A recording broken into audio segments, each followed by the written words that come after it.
मेरे चैनल को लाइक कर दें, सब्सक्राइब कर दें। जो खाली इमरान में को टिंग टिंग। ए शरीफ मिठू, क्या आप लोग जानते हैं ये मिठू बहुत बदमाश है। ये अभी नहाया है शाम के टाइम।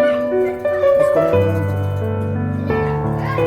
जहाँ देखी आदमी को नहाते हुए ये नहाता है और एक नंबर का बदमाश किस्म का है। अभी इसको पकड़ा है, न तो उड़ रहा था जहाँ तहाँ।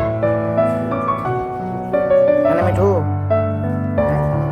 और अभी शरीफ बना हुआ है, चुपचाप से बैठा हुआ है, न तो सबके पास सिर्फ चुम्मा लेता है। चुम्मा के अलावा इसको कुछ बचा नहीं है। और ये बहुत खतरनाक हो गया था कुछ दिन पहले।